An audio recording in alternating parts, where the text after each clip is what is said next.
Class. So again, welcome everybody. I forgot to hit record, but now I hit record. And so just for posterity, I'm beginning with kind of doing an overview from now to the end of the semester. And I'm going to focus on, the email I sent over the weekend, which talked about the assignments. I'm going to speak about the last two assignments today, and then speak a little bit about the final exam. And in the first part, I'll talk about like how grading works, just so that we're all on the same page and there's no surprises. And all right, so first I'm going to share my screen and kind of go over the email. I'm going to move this up. I'll maybe move it down. Yeah, move it down. Okay. And then I'm going to make this smaller. Okay. And see if I can make everything bigger. Okay, that's good. See if there's any way I can slide that over.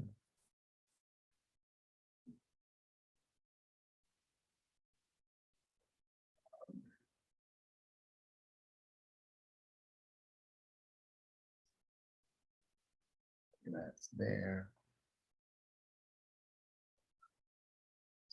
See more of the screen. All right, great. So just with the email I sent over the weekend, just to kind of explain the assignments, that they are in three categories. There's the formal essays, right? And those are worth 15% of the grade, each of them. There's the reading responses, which are worth 5%.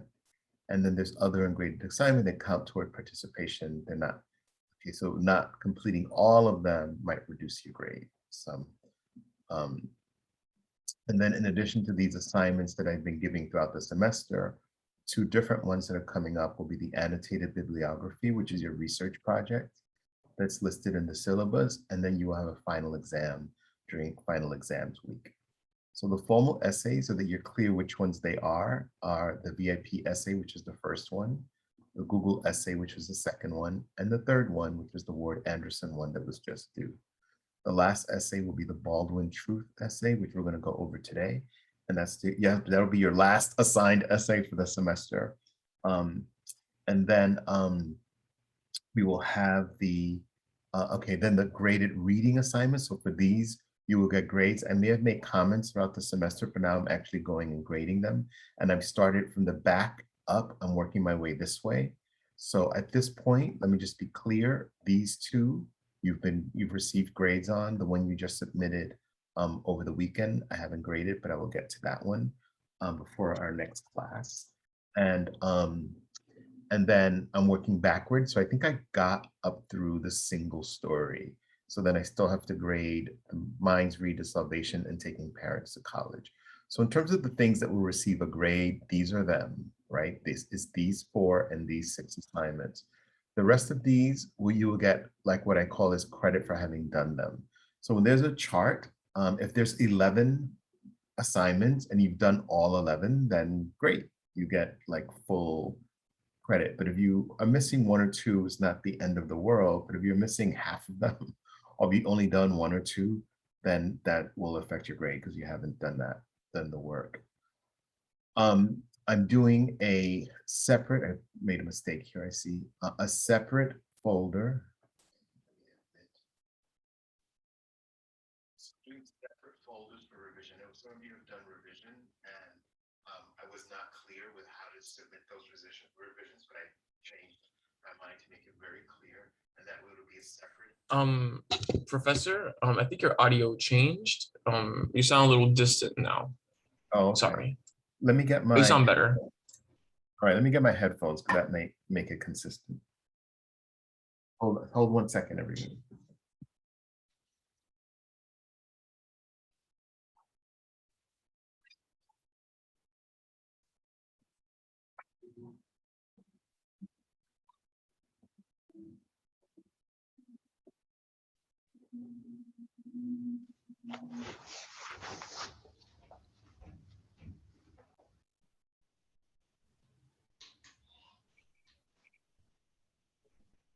Okay. Hope that keeps my sound consistent because I was using my computer. So, so there'll be a separate envelope now, a separate place for you to place revisions from now going forward. So you'll have an opportunity to revise the VIP essay, right? And then I put here that a revision is requested. So if you've got an F or a D in that paper, you should do a revision, but it's optional for everyone to do a revision. Same thing, I put VIP, this should have been the Google essay, so same things do, right? And if you got an F or a D, which I don't think anybody did, but for that one, you should get that, and then you should revise it, and it's optional if you want to, do a revision. It's optional. The other ones, revisions that we'll have will be the Anderson, Ward Anderson, the one we just did, and the last one will be the Bald Truth essay, which is not yet open. I haven't opened those yet.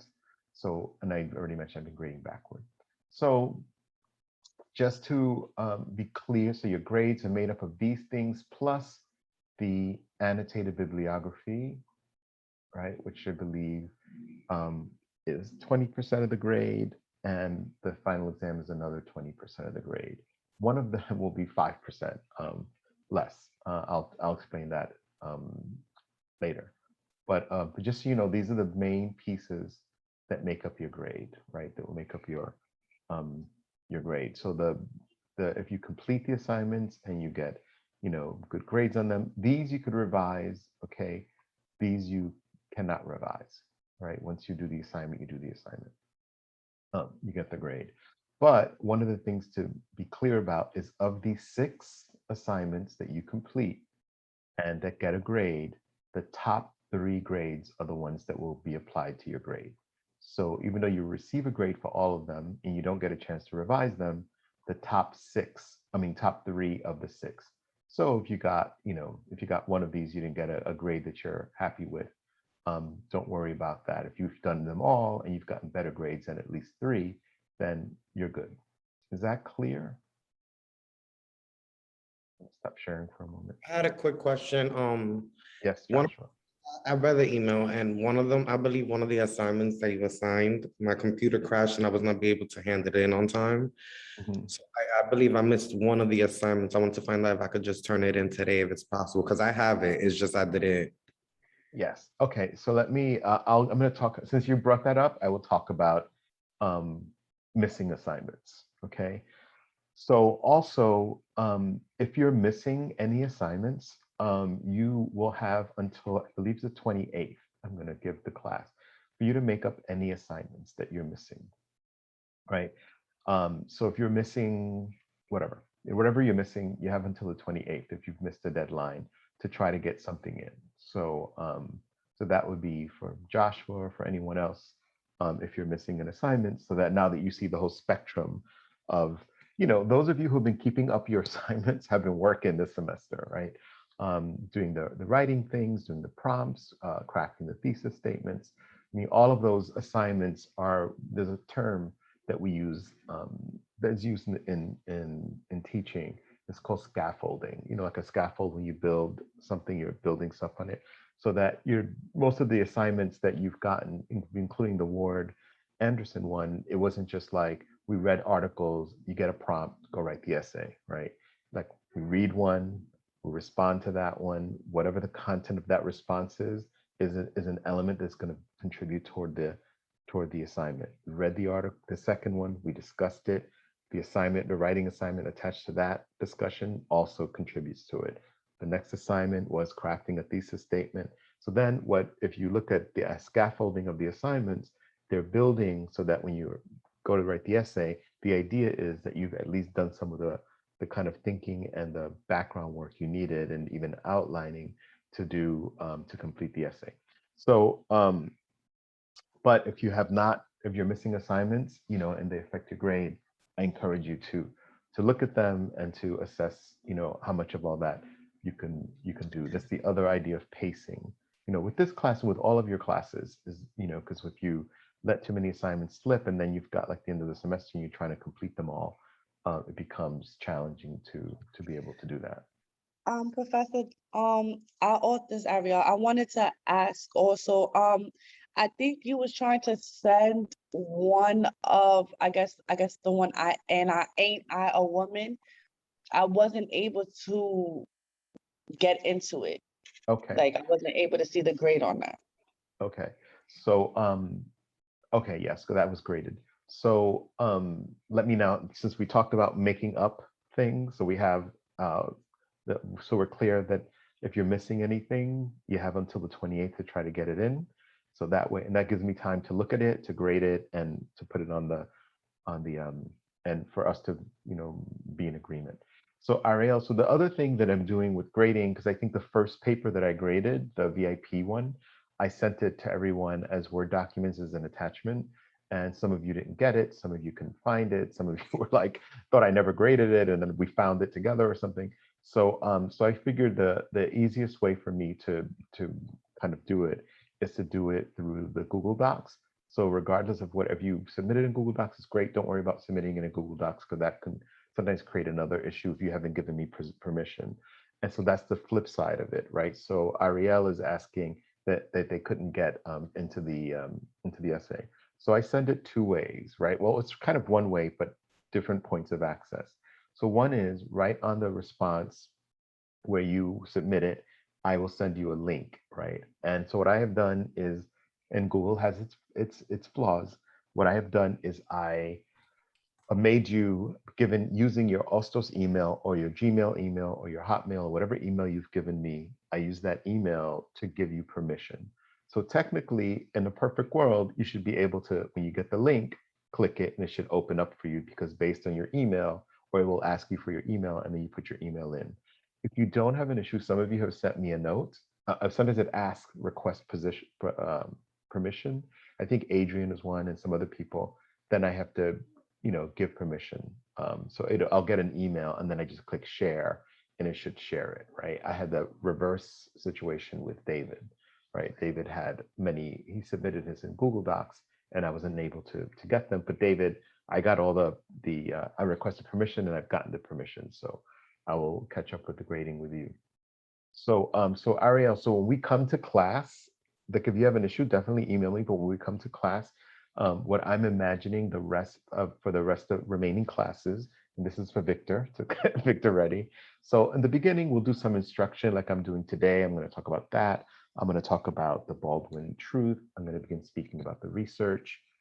Today, I'm looking around because I'm looking at my notes and the annotated bibliography today, and we'll do that in the first half. And then when we break, the second half will be more of kind of like a workshop, right? Like we did a couple weeks ago, or last class, maybe the things blur. So as you're getting your grades back, of course you can make an appointment with me, but let's say I found that it was helpful that when we were here together, that because it's the end of the semester and there's less instruction and less assignments that are being assigned, and we're coming in for a landing, that what we'll do is we'll use the second half of class to workshop, right? And workshop means that if you get a grade back or a paper back, right, or an assignment back, and you have a question, you have me, but you also have Victor. So then what we'll do is we'll do a breakout room.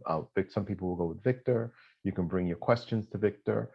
Ariel, if there's still an issue with you having access with it, I'm here, you're here. We'll get into the document together and make sure that you have permission so that when you leave class, you're able to see everything that you need and that you have an opportunity to ask questions.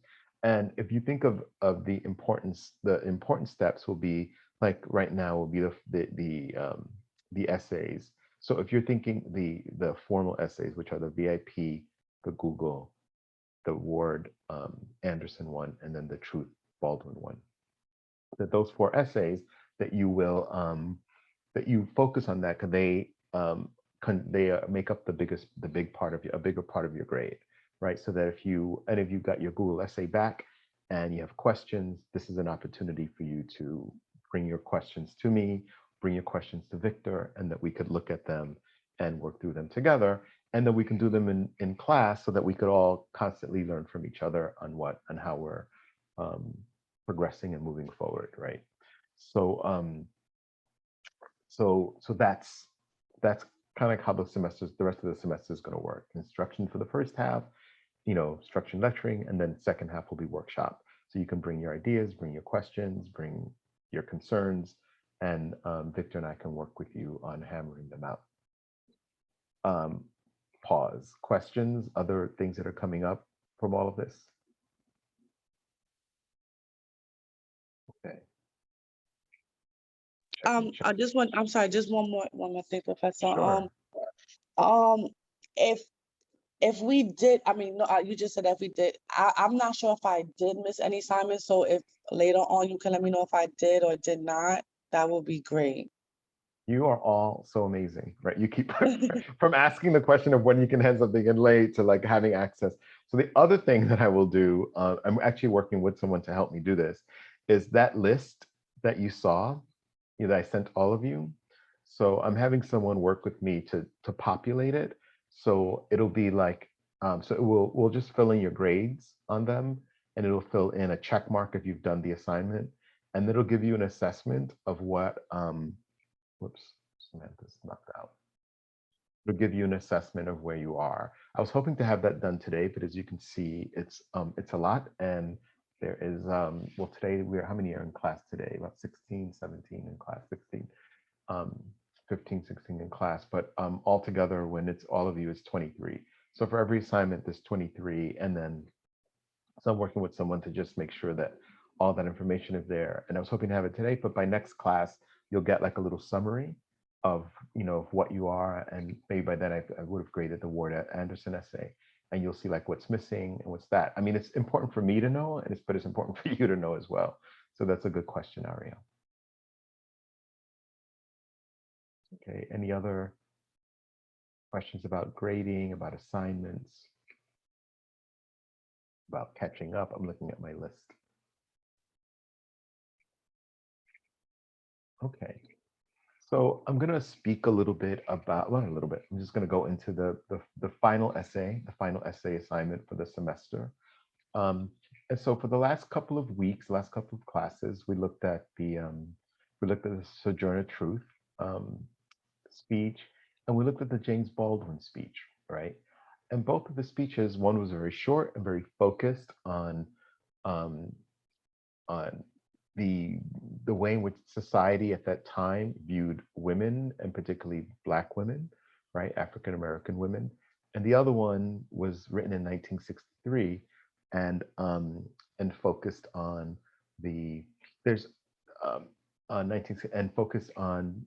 James Baldwin talking about many things, but I think the main point that Baldwin was making was the idea, I sent it in some of my responses, the idea of self-determination, right?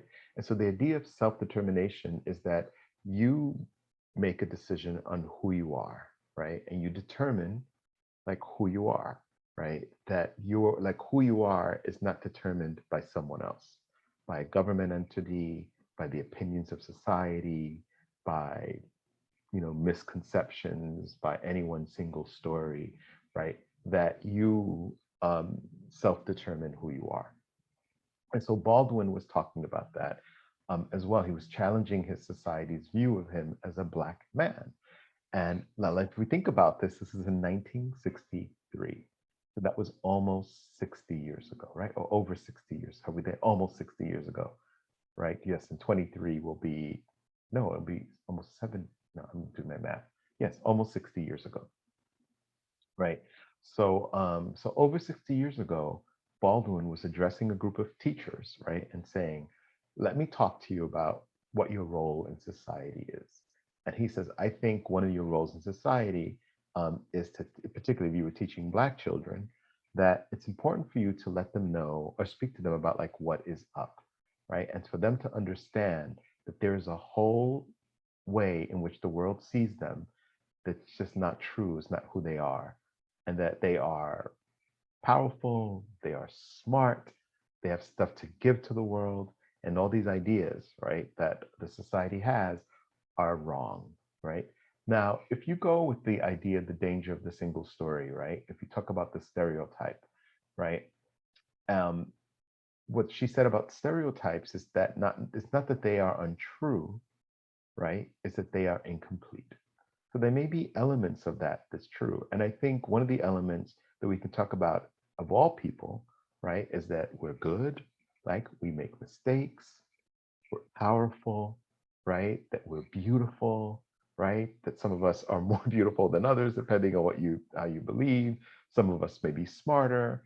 Some of us may be, some of us may make big mistakes, right? But that the color of our skin, right, or where we come from is not necessarily the things that determine that. Because if you look at across every race and every culture, you will find a whole mix of people, of intelligent people, of less intelligent people. So to classify any one group by particular characteristic is just incomplete, right? So James Baldwin's challenging this umbrella view, right, the society had of Black people. And he said, the way you determine or say who I am is not who I am, right? I can get to say who I am. And he was very smart. He was very, wrote many books, and he represented himself and Black people, Black men. And he was also queer, so Black queer men, even though he didn't write about that part too much, a little bit, very little bit. He wrote more about being in the importance of race. There's a reason he said that it was too much to deal with both things at the same time in his time period. So he separated and made choices. And right at that moment, it was the oppression of Black people was more important for him to fight for. So so looking at those two essays, right, and the idea of self-determination, what do you think about what I'm saying? Does what I'm saying make sense? Did you see that in it? I mean, most of you did a great job doing that, but any thoughts?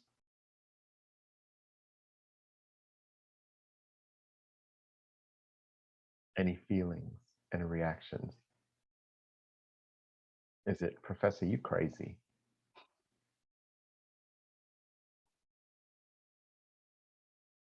I didn't get the question. Oh, okay. So the question, David, thank you for that.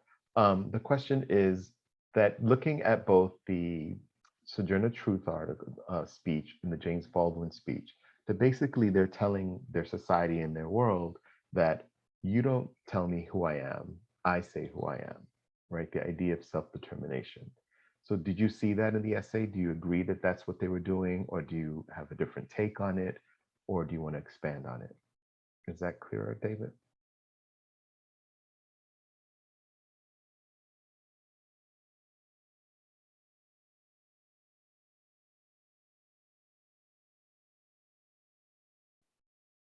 Or maybe another way to talk about this is to say, like, what do you think those essays were about? You wrote about it, so you have an idea. You can look at your assignments. But I'm sorry, Professor, which essay are we talking about? we're talking about both the Sojourner Truth, Ain't I a Woman, and the Baldwin's A Talk to Teachers.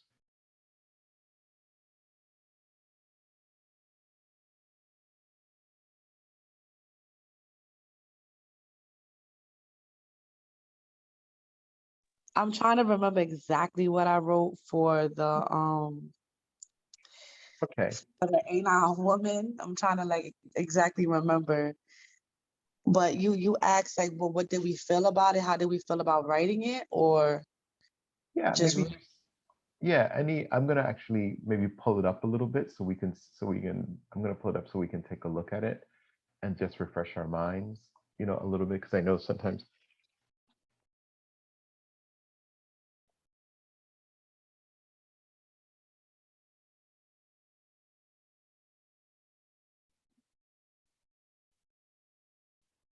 One moment, I'm just gonna.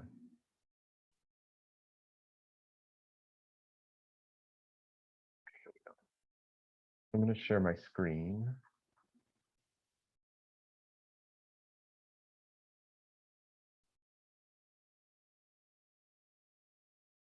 All right. So with Ain't I a Woman, right? She delivered it. This is so interesting. She delivered it in 1851, right?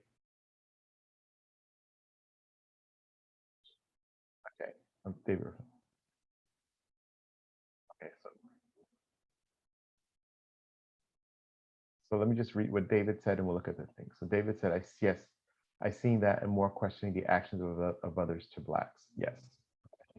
And then Victor saying, maybe we can think about how we were taught in primary school about issues regarding racial oppression and how Baldwin wants teachers to discuss these issues. That's good, Victor. People were taught that in primary school. That would be amazing. So if anyone did discuss racial oppression in primary school, please share that. But and going back to what David said, that that he sees the idea of self-determination, but also he's looking at the questioning the actions of others toward Black people, right? Sorry, I meant high school. Yes, okay, yeah, high school. Yeah, hopefully in high school or something. Yes, that's fine. But if we look at Ain't I a Woman, right? She's talking about, she says, that man over there says that women need to be helped into carriages and lifted over ditches and to have the best place everywhere. Nobody ever helps me into carriages over mud puddles or gives me any best place. And ain't I a woman? Look at me, look at my arms. I have plowed and planted and gathered into barns, and no man could heed me. And ain't I a woman? I could work as much and eat as much as a man when I could get it, and bear the lash as well. And ain't I a woman? I have borne 13 children and seen most of them sold to slavery. And when I cried I cried out with my mother's grief. None but Jesus heard me, and ain't I a woman? So in this passage, you know, one of the things that she's doing in this passage is making a list of all the things that women are supposed to be helped with or catered to or treated with according to society. Help with the carriages, lift over ditches, when she's working hard, having help or working as hard as a man, that eating as much as a man, right? When she can get it, and she could bear the lash. That means, you know, take punishment, you know, that the same kind of punishment they give the man, she could take it.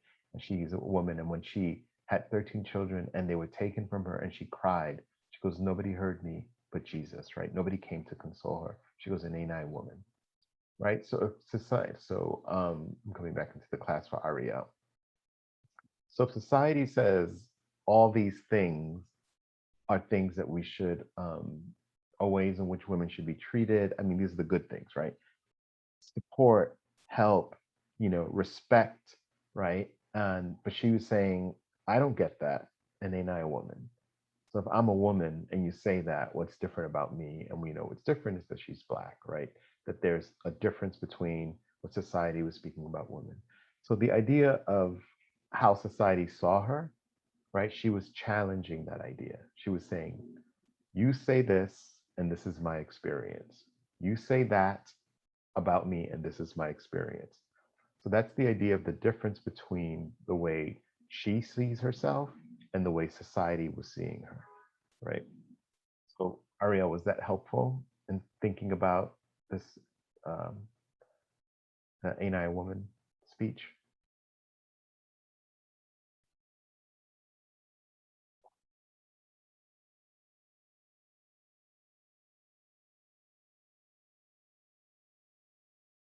I'm sorry, Professor, can you repeat that? Oh yeah, no, I'm just saying that explanation between the way in which society saw her and the way she saw herself, that difference, was that clear?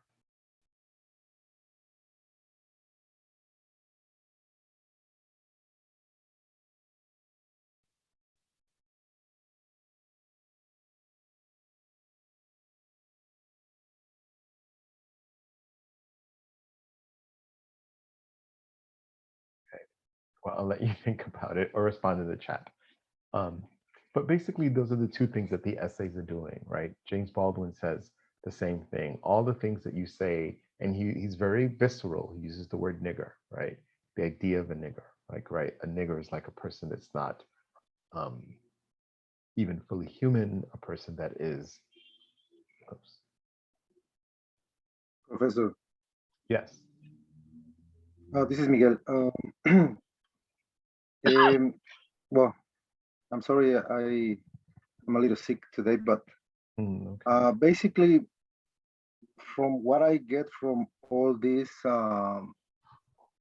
articles, and I see like the main point of all these articles is racism.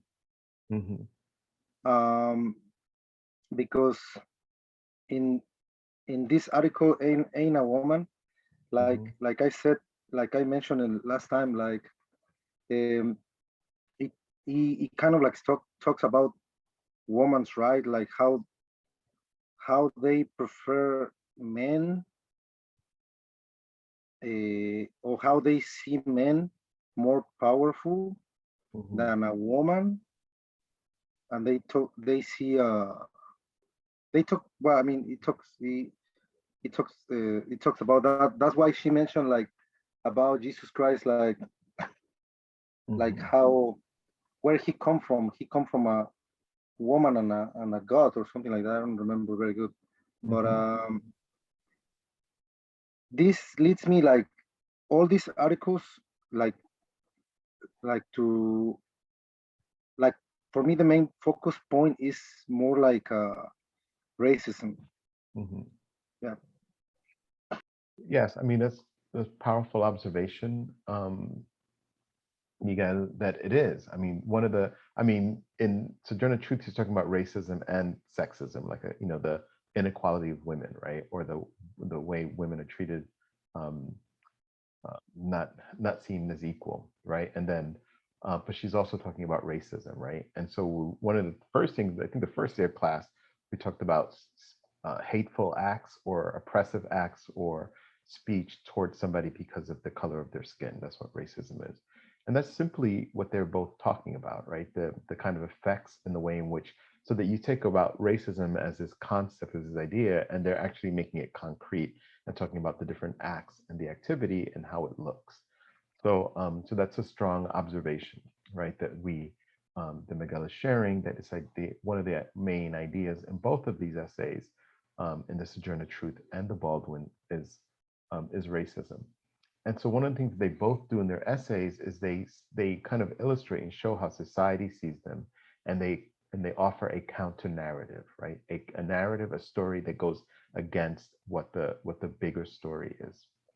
And so so that's one of the things that I want us, and I think both of the assignments that I gave you was about that, right? Was about, look at the ways that are different, the ways that the writers see themselves differently from the society, right? From a society that is racist, right? That has shown them racism, how they've experienced racism, and maybe, many of us experience it to one degree or another.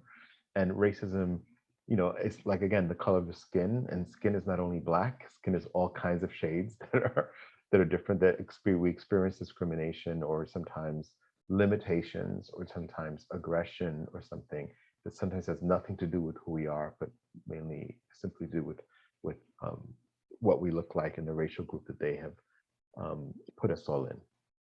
So it's the two essays look at that and talk about that.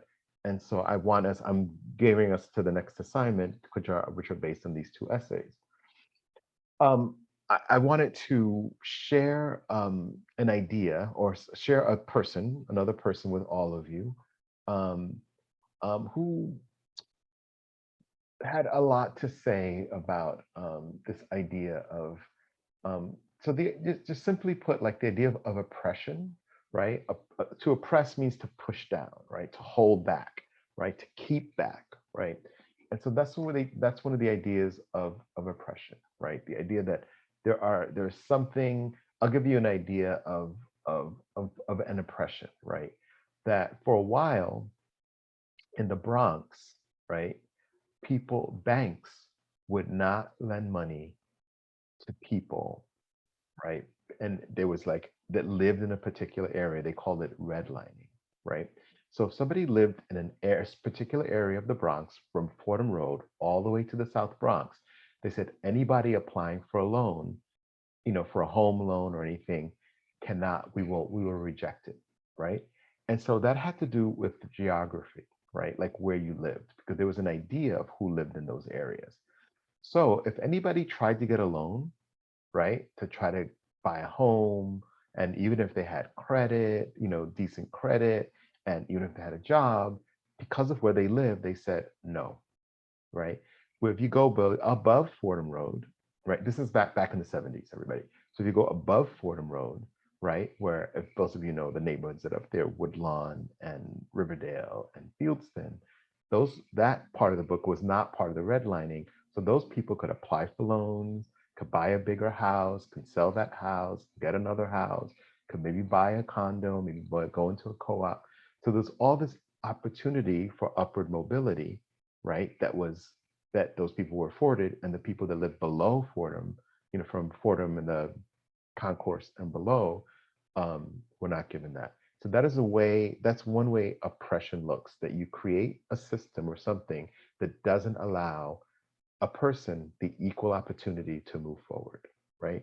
And so that's one of the things that in a way that Sojourner Truth is saying, that because she was a woman, she has all the ability that a man, but because society sees her in a particular way, it keeps her down, right? That James Baldwin says, as a Black man in this country, I can do anything, but there are people that look at me in a particular way, and those ways in which they see me keep me down, right? So that's one of the effects of racism, one of the effects or one of the manifestations of racism and sexism is oppression, right? That they prevent people from doing the things they need to do to live the best lives that they could live, right?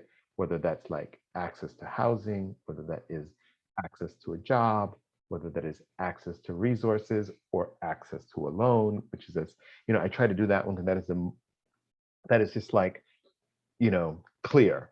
And so you have the chance to do this.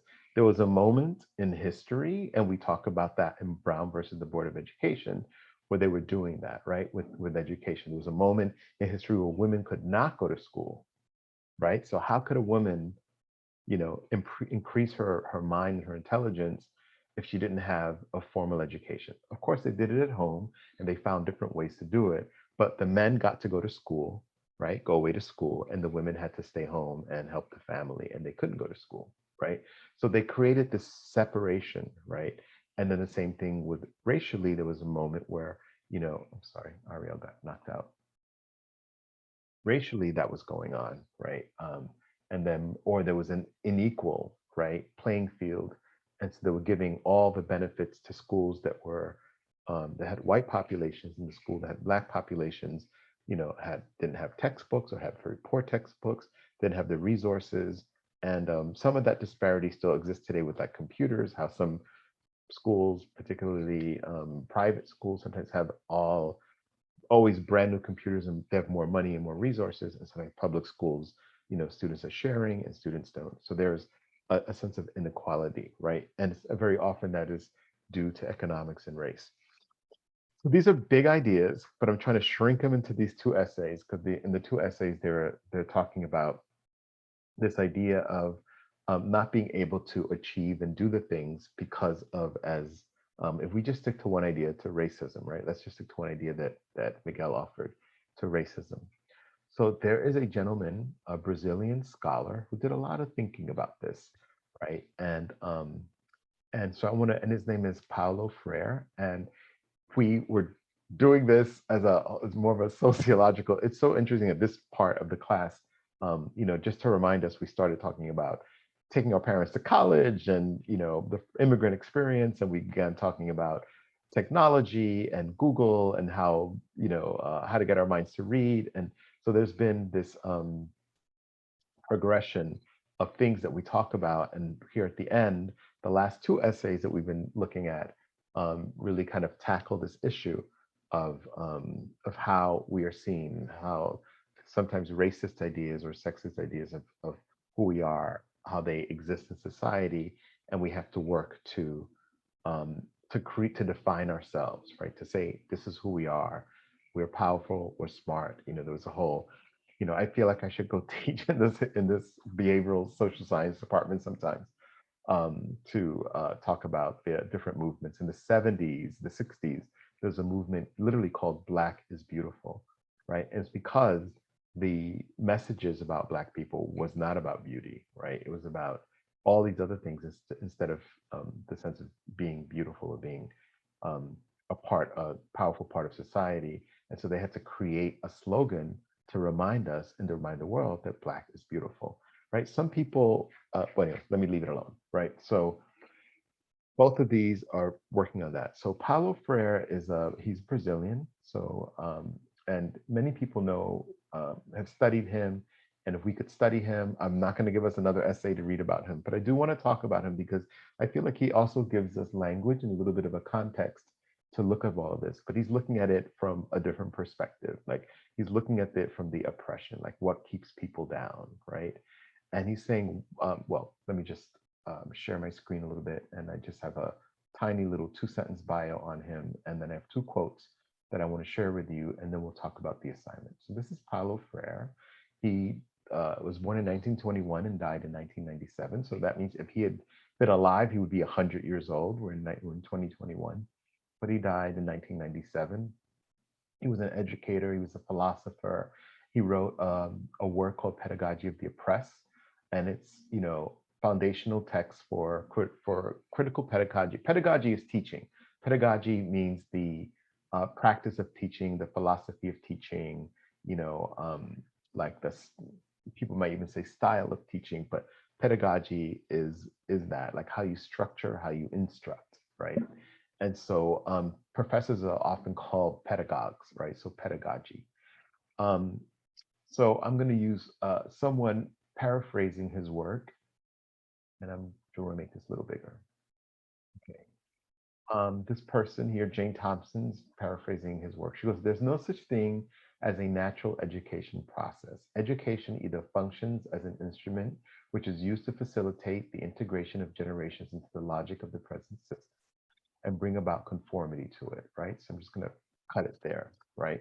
So she's saying education, like, you know, coming to school, right, either functions to integrate the students, right, into the current system and bring conformity to it. So coming to the system, understand what this is, and go along with the flow, right? Or it becomes the practice of freedom, right? And she says, this means by which men and women deal critically with reality and discover how to participate in the transformation of their world, right? So the first one would be kind of understanding, you know, if we just stick to the topic at hand that we're talking about, like education could be just talking about racism and understanding this is what it is, right? And that's it. We get an understanding of what it is, right? And we conform to it, we understand that it is, and that's that. Or education, again, right? Education can become the practice of freedom. And that means that men and women think about these things critically. And we're not thinking about them just to think about them, we're thinking about them how to discover, how to participate in transforming the world, right? And making transformation is taking radical change, making a change in it, right? So, so clearly, if you haven't gotten the memo yet, that's kind of the place I like to be at, right? That here we are, we can talk about these essays, we could write about these essays, we could write about editing essays. I could have given you essays about Barbie dolls and why they, the importance of, you know, the impact of Barbie dolls over the year. I could have given you essays about, you know, climate change, which is an important issue, right, as well. I could give you essays about so many different issues or non-issues, right? I can give you, I used to use art in my 100 classes. We would look at art and talk about art a lot, talk about images. But I think on the one hand, you can take these essays, all of them, how to get your mind to read, you know, how to, is Google making us stupid? Taking your parents to college, right? You can take all of these essays and just read them and write about them and say, okay, interesting, got it. Or you could take them and figure out, you know, if there's anything in here that I can learn from that I could take into my life and into the world. And so that's the first thing that I wanted to share with you about Paulo Freire, that he was kind of encouraging the latter. He was saying that that a lot of the oppression that we learn it, like we learn, James Baldwin said that, you know, if I believe it, you've said it so many times to us, like this idea of being unworthy, and that we start to believe it, right? So we start to learn it, we start to believe it and internalize it. So he said he has to break from that, right? He had to break from that. But in Pedagogy of the Oppressed, also Paulo Freire says an interesting quote. He says, and let me share my screen so you could see it.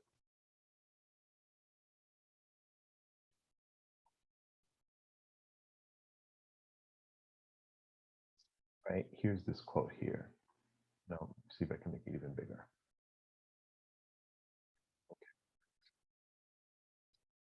In that same book, he writes that no one can be authentically human while he prevents others from being so, right?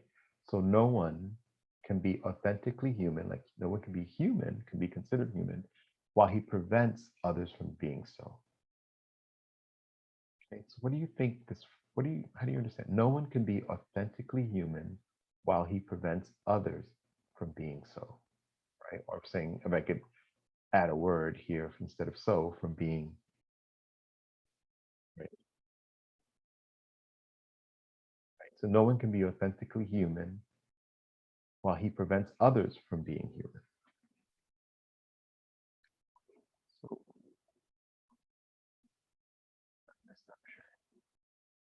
what do you think that means? Maybe I'll put it in the chat too, so we could.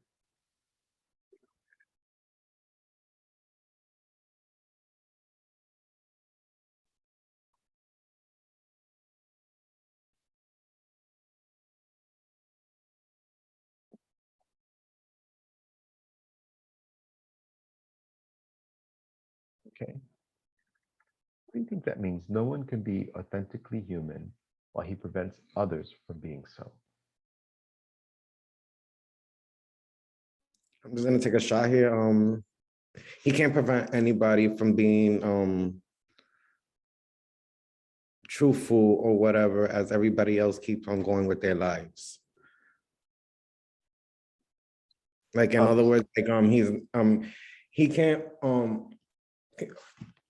let me see, let me read it one more time.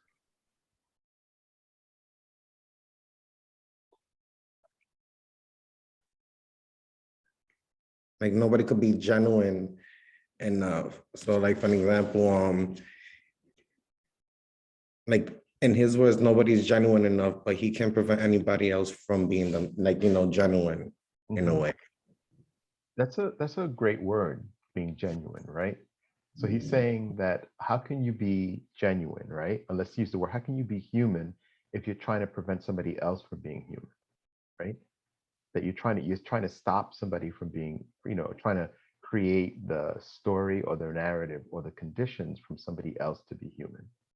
Okay.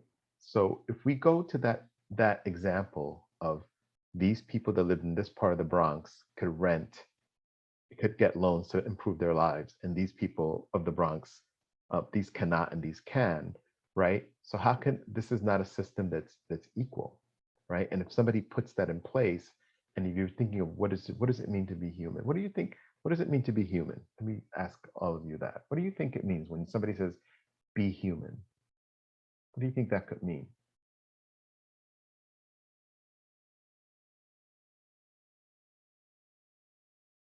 So I look at your names, like, you know, Adrian or Logan. Like, are you a human? What does it mean for you to be human?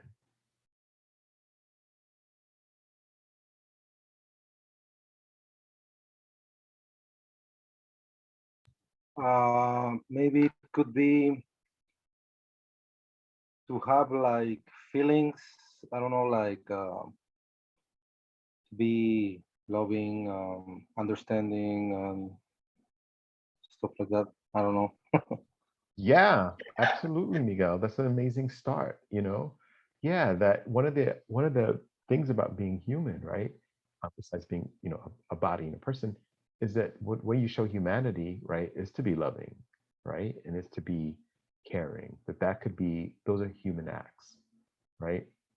And if people like to think of themselves as being human, as being loving, right? How could you call yourself a loving person, right? A human, right? When you're preventing someone else from achieving their potential, you're preventing someone else, right? Creating the system for someone else to not be able to achieve. When you're creating the condition that oppresses another person, right? Is that the quote simply means that, right? Follow rules made by superhumans. What do you mean by that, David? Follow rules made by superhumans. And no, we'll wait a minute so we put it in the chat.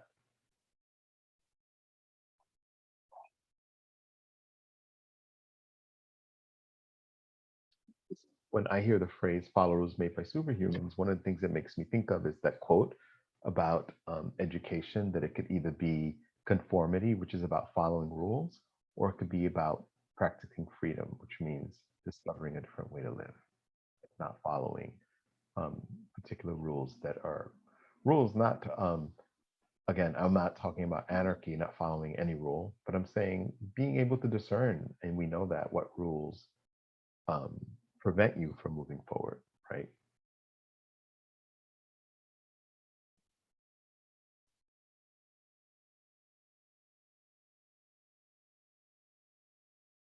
But if I build on Miguel's offering about like what is human, okay, people that make the rules think they're above human, so they should be. So human like to follow what they say, but it doesn't make it right.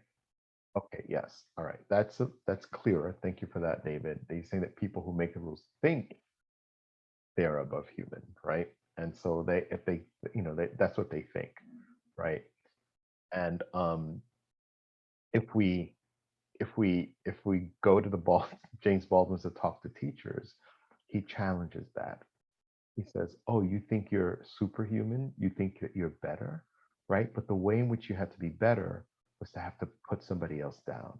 So that doesn't make you better, right? And in a way that dovetails with Paulo Freire said, to his phrase that he says that no one can be authentically human. You cannot really consider yourself human if you're oppressing other people. If you're trying to keep other people down and you're trying to hurt other people, and sometimes people,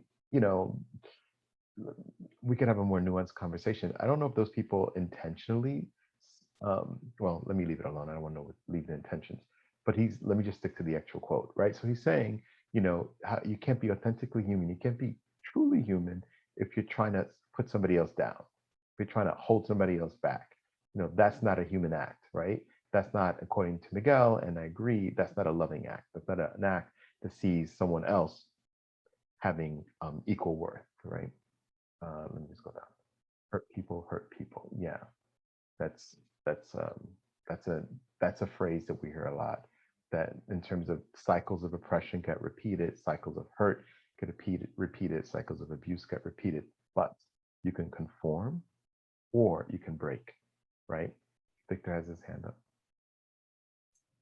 Yeah, I'm gonna try my best not to dive too much into Paulo Freire's like theories and stuff, but from my understanding of his definition of humanity, it's kind of like the recognition that we live, okay, so that we have feelings and a consciousness, and that we recognize the feelings and consciousness of other people, and therefore we form a society based off similar feelings and consciousness and material needs. So like, in my opinion, I think that is humanity, and everything else, either if it's oppression or etc., is I guess somewhat similar to what someone else said in the chat, where like some people believe that they can be above, or that they can assume more power by placing themselves in authoritative positions. But at the end of the day, I think being human just means that we recognize each other, and that we live in a social sphere because we want to recognize each other, right? If you put a human person, another human devoid of all society by themselves in a forest somewhere, they may survive. I don't really know, but they are not going to be adept in the same social sphere as we are. You know what I mean? They probably won't be having conversations about Paulo Freire right now. You know what I mean? So like, I'm not saying they're not human, but there's also a recognition that humanness is kind of us being together and recognizing each other. I don't know. Yeah, that's a great offering, Victor. The idea of seeing the other person, right? And wanting to be together with the other person, right? Mhm. And there's a certain level of, I'm going to say, value, right? Because sometimes we get trapped into the idea of equity and equality, right? But at the very least, that there's value in the other person, in the other. That you look at the other and there is value. So that is that's how he is defining being human. That we could look at each other, value each other, right? Want to be with each other, and that all of these other things that I'm going to use the word oppression. That's really not a part of that should not be a part of human interaction. that if we're If seeing each other, valuing each other, we should not be oppressing or hurting each other. if I may add, I think oppression is kind of like those individuals projecting how they see themselves onto other people. It's almost like, I see myself as kind of a mean sociopath wanting to put other people lower than me because I see myself as lower than other people. So I'm going to project that and create like oppressive societies or whatever, or institutions that, maintain hierarchy. So I don't ever need to feel lower. So I don't ever need to feel those insecurities. You got deep, but right on point. It's it's for everybody. If like sometimes if your brain kind of hurts a little bit when we're talking about these things, or I'm asking you questions and you're thinking and you're trying to figure out how to formulate um, a response, it's okay. I mean, that's okay, because I think some of these ideas are that. I mean, there's these people like Sojourner Truth and Paul and James Baldwin and Paulo Freire have spent time thinking about it and writing it down in a way that they're hoping others can understand it and communicate with each other around it. So for these ideas are very in the brain, they're big. In life, they're felt. Like you experience them on the day, on a very visceral level. So sometimes it's not so mysterious to our bodies, to our hearts, right, to our minds when we experience inequality or somebody devaluing you or hurt, right? That we feel it, right? And sometimes to articulate it might be a little more challenging. And so two of the footholds that they're giving us, right? If we go back to the Paulo Freire's comment, is that, so if you are looking at somebody and treating somebody in a way that is about, Victor went to an extreme with a sociopath, right? But that's a description of a particular kind of person, right? But a person that is about like power and suppression, and that is that, but it's only because they, as Victor was got, this is where the deep part, Victor says, because they're combating that in themselves. They're concerned with that. And so in one way for them not to feel down is to oppress others so that they feel superhuman, right? As Victor was, David was sharing in the chat. So yes, it's very much that idea that that Paulo is saying, like, how can you call yourself human if you're going to treat someone else like they're not, right? Right? How can you can't call yourself human. According to him, and I agree, how can you call yourself human if you're going to treat somebody like they're not human, right? If you're going to treat somebody like that. Baldwin is saying that, how could you treat me this way, right? I'm human, right? If you look at me, you see me, I'm human, right? So why are you treating me like that, right? So Sojourner Truth, how can you treat me like this, right? When I'm a woman, right? And I'm a Black woman, I'm a human. How could you treat me this way, right? So, and what they're doing is the person they're talking to, the oppressive system, the system of power, they're saying the system that is exerting power over them, right, or oppressing them, that they're saying to them, how could you call yourself powerful? How could you call yourself human, right? How can you call yourself anything when the activity if you're doing is oppressing someone else, right?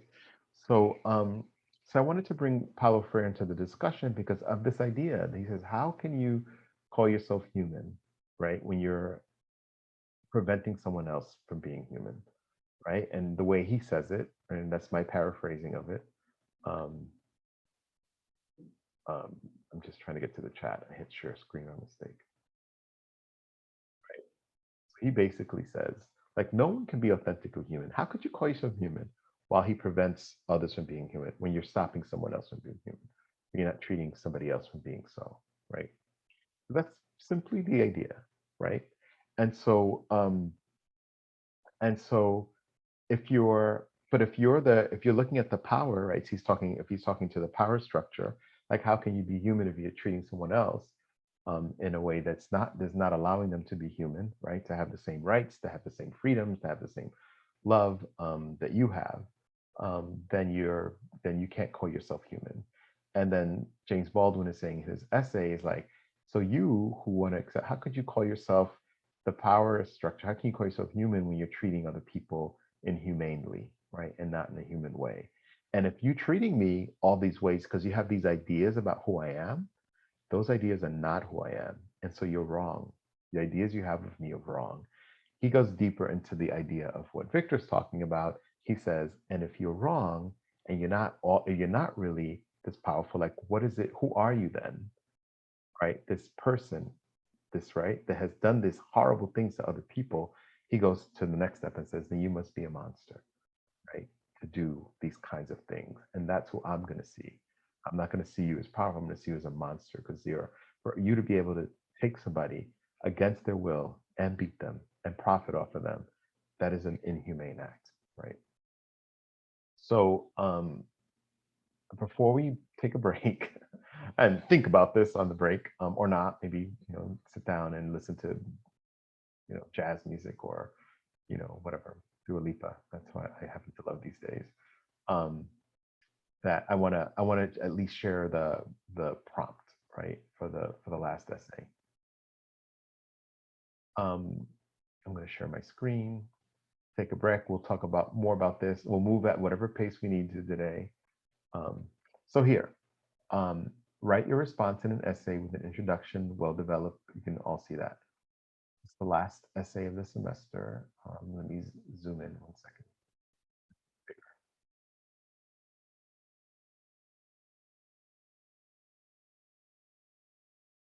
Okay, so write your response. This is what we've been doing in a well-developed introduction, well-developed body, and a conclusion. Most make use of paraphrase, direct quotes, giving attribution to the author, right? Use the entire, forget about the test period, because this is that. So you can use it thesaurus, right? Whatever you need to do it. But here's the writing prompt, right? In Pedagogy of the Oppressed, writer Paulo Freire writes, no one can be authentically human while he prevents others from being so. In the essay, A Talk to Teachers by James Baldwin, and the speech, Ain't I a Woman by Sojourner Truth, both writers challenge society's views of African Americans and or women to refocus their own humanity. Give at least 2 examples from each text to show how each writer challenges the narratives to present themselves, right? So 2 examples, right, from each text, 2 from here, right, and 2 from here, right, and how each writer, I'd say challenges, changes the narratives to present themselves, right? The narrative is the story, right? The story society tells about them, right? Let me come back in class, and we'll talk about the prompt afterward. So yeah, they're changing society's view of them, right? So James Baldwin says, society says X, Y, and Z of I am, and I'm saying, no, this is who I am. Sojourner Truth is saying, these are the ideas you have about me. These ideas you have about women, but you're not treating me that way. So, and I should be treated that way. And these are the ideas you have about me that are not. You think I'm weak, but I'm strong. I can eat as much as anybody. You think I'm weak, but hey, I've been lashed and I could take it. You think I'm weak, but I could work just as hard, right? And so your ideas are not who I am. And Baldwin has similar things. So it's really looking at what those ideas are in each of those things. And I think that's related to the assignments that you did, and being able to craft an essay built on that. Okay. So I'm going to pause and see if there's questions, thoughts, confusion, clarity, questions. I'm going to pause and see what they are. Give you a chance.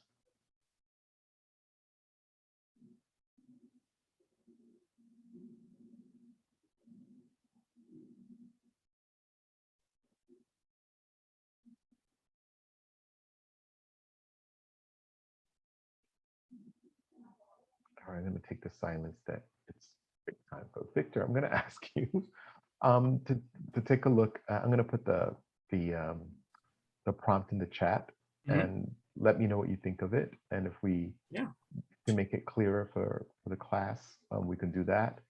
But I want to, make sure that that that it's understandable and it's clear. So I just put the prompt in the chat. So maybe when we come back, Victor, maybe you can give us your feedback when we come back. How's that? Yeah, sounds great. Perfect. All right, everybody, it is 1:45. Let's take, let's say 15 minutes. So let's come back at 2 o'clock and have a little mini break. Okay, I'll see you all at 2.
with my fuzzy sweater.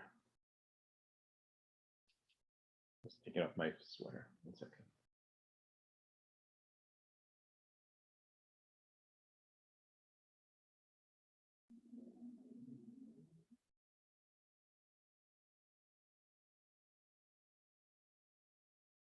Okay.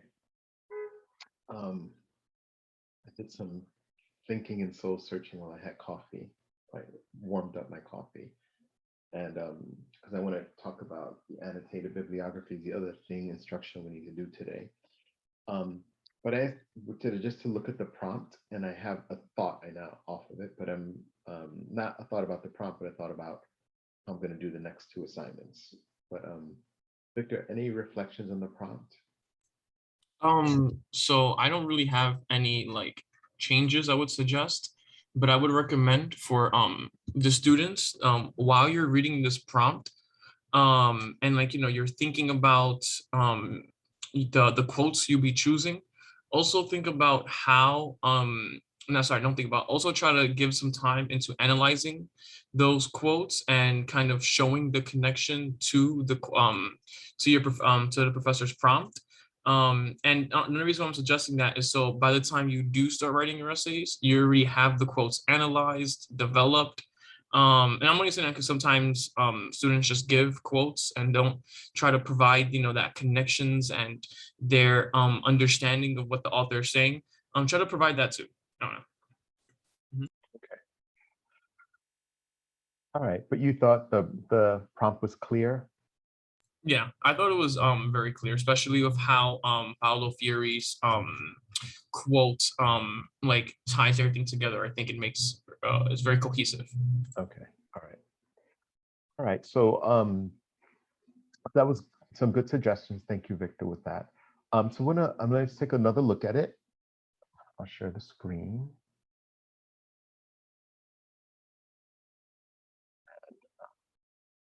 Here. Okay.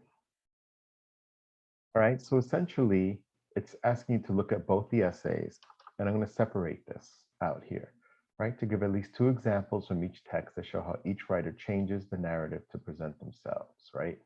Changes the narrative so that changes the narrative the society has, right, to present themselves. How about this way?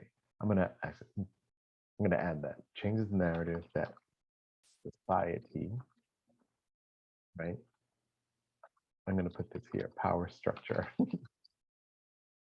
has of them to present themselves differently, right? So they're doing something different from what the power structure is giving.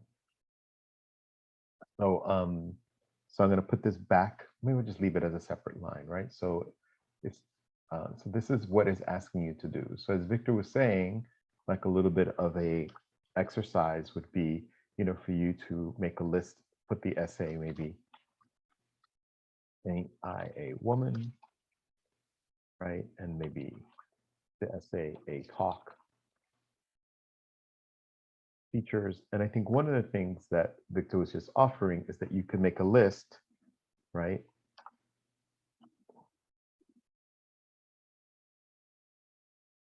Okay, let's come up with 4 for each one. This is the work you will do, right? This is a suggestion for all of you. Right?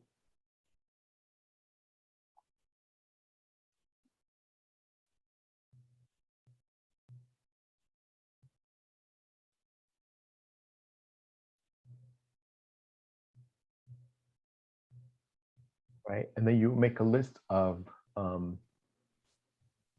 changes to the narrative, like what is she saying differently, and maybe find 4 examples in the text, and do 4 examples for the James Baldwin text as well, and once you identify 4 ways that they say that they're seeing themselves differently from the way society sees them, right? And so again, if she is saying that an example is, because I think I still have her, I think I have both of them up. An example is if I go to, or did I close it? Oh, here it is. If she says, let's just go here, this one here. I've plowed and planted and gone into bars, and no man could head me, right? I have this section here. It could be one example. I'm going to copy it. I'm going to go back to my outline. It's one example. Yeah, I think I should. Let me see. I don't know how to make two columns. Let me do it this way instead of side by side, so that it's not.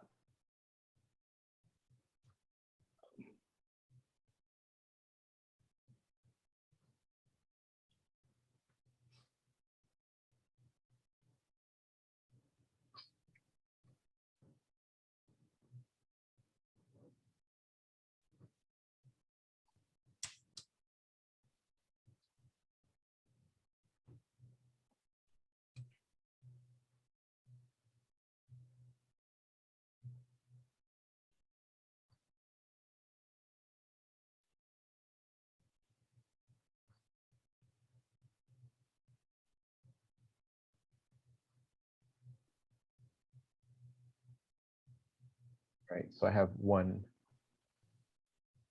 example here. This is an example of how society sees her, right? And she's saying what she could do is I have plowed and planted, gathered into barns, and no man could heed me, right? So that that she's saying I could do all of these things, right? Just as good as a man. And she says, and ain't I a woman, right? So if the idea of women, of society's women is that she's not, that she's weak or dainty, that she's saying she can do all of these things, right? So I think one of the suggestions you can work on, as you're preparing to craft your essay, and this is picking up on what Victor was offering you, is that you can think of examples, find examples in the text, read the text and say, how is she challenging society's view of her, right? How is Baldwin challenging society's view of him, and then make a list of them, and that helps you begin to answer the prompts. I'm going to take this exact thing and put it in there.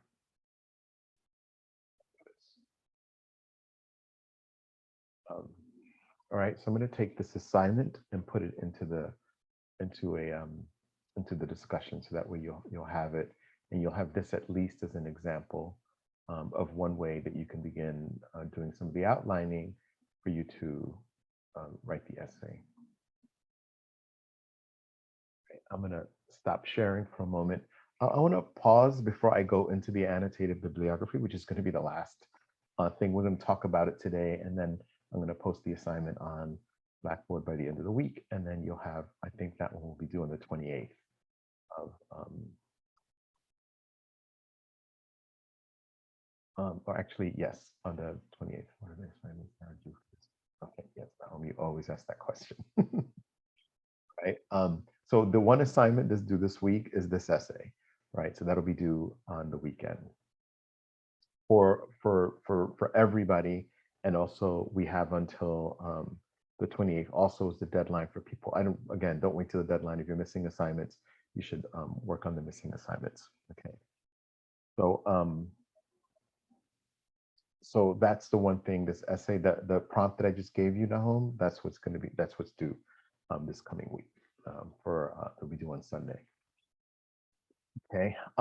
So I have just a question. If anybody, since we didn't really prepare today, I told you today we would do that to workshop anything. But I'm wondering, you can just raise your hand if you have a question, or you have from the feedback I gave you on the Google essay or on the VIP essay that you're going to revise, or or any of the assignments that I've sent you feedback. If you have any questions, just raise your hand. Let me know if you do, and then we'll make time to look at that.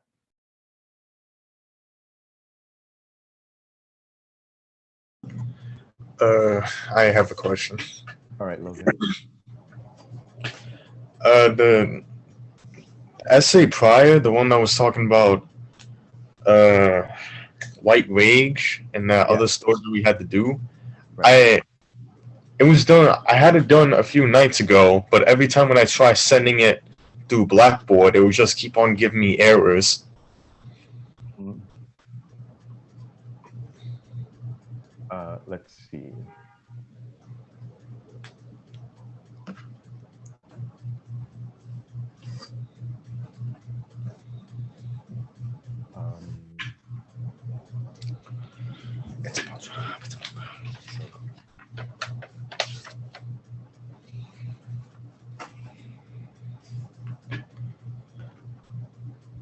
So yes, Logan, I don't see it in there. So you're saying you try to upload it and it just kept giving you errors with it.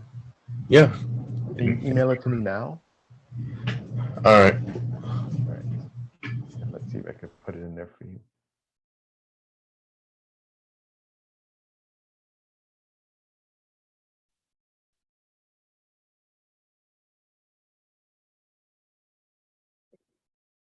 Yeah, so Victor, that's what I'm seeing if anybody has anything they want to workshop. I realize since they were just told today, they may not have been prepared to bring something into workshop.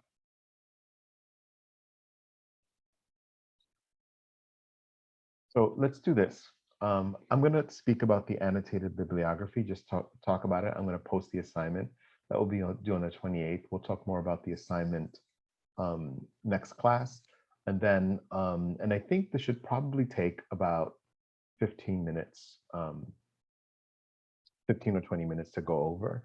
And then I'll pause and I'll let people, in case you haven't looked at your feedback or anything, maybe we'll take a minute to let people look, and if they have anything they want to discuss, then we can do that. And then if not, the next class bring, any of these. By next class, I would have graded all the Ward and the Anderson essays, so that way you would have you'll have more stuff to bring into class and to talk about. Okay. So let's see. Oh, so a question: have any of you done an annotated bibliography?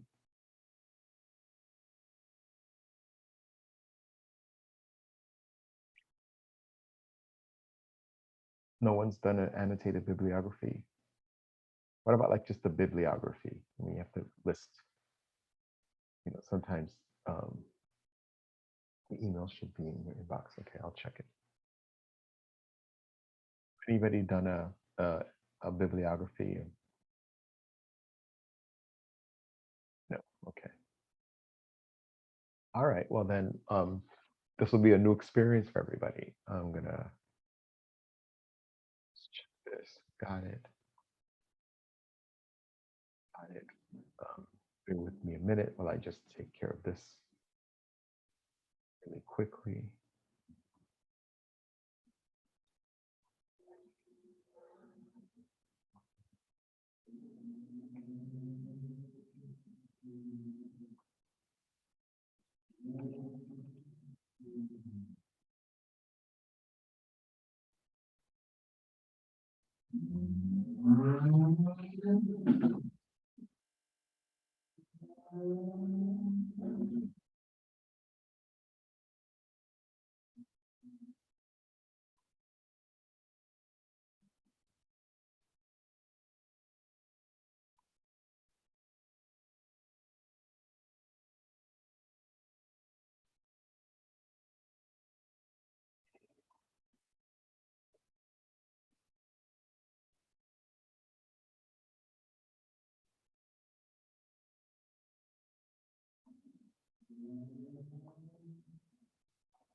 Okay.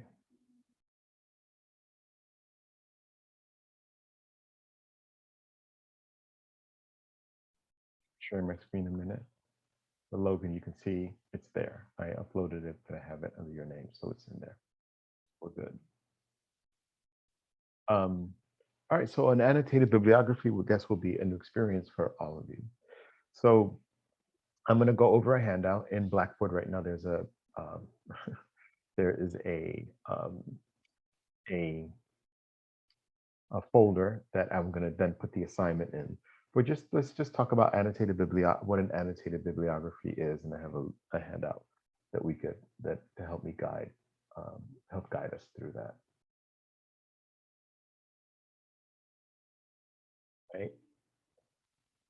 So a bibliography simply is a list of sources like books, journals, websites, periodical that you have used for researching a topic, right? So sometimes bibliographies are called references or works cited pages, depending on the style format you're using. So bibliography usually just includes the bibliographic information. That's the author, the title, the publisher, etc., often the year of a book, right? And then the idea of annotation is a summary for evaluation. So an annotated bibliography includes a bibliography, but also includes a summary or evaluation of each of the sources, depending on the project or the assignment, right? So hold on, I'm going to stop sharing. So that's basically what it is. So a bibliography is usually the list of books or journals or sources that you use for any you do for a research paper, etc. And depending on the style that you're doing, they're going to ask you to title it either bibliography. Sometimes it could be references, and very often it's a works cited page. And that happens often with the research papers in MLA, that it's a works cited page. Now, so in addition to that list of works that you're going to use, underneath it, there's a summary, right? And one of the reasons why is a summary of the article. And sometimes when you're preparing to do research, as you know, as we just started working on that outline, if you're, the kind of research that we would do for, that we do in my English 111 class, they actually write a research paper. It's usually based on the works in the class that we've read, the poems or the short stories, and then they have to research an article. And sometimes the research process, you could read several articles, many articles, trying to find the additional support for your argument, the additional support for your thesis statement, right? And there are times, I had to write a paper that was 20 pages, right? And I did it on both Audre Lorde and James Baldwin. But I didn't only use their short stories or their poems and their essays. I used reviews of their works and critiques of their works and other papers that analyzed their works. And I had something like, I don't know, like 20 sources that I used to write my paper. And in it, sometimes when you look at all these sources, you're like, after a while, you're like, what is this about? What is that about? So an annotated bibliography, in addition to having the title and all that kind of bibliographic information, it also has a summary, right? And that way you're able to look at all the works and say, read a quick 5-sentence summary of each one. So an annotated bibliography is that. Is the bibliography plus the annotation or the summary. I'm going to share my screen again.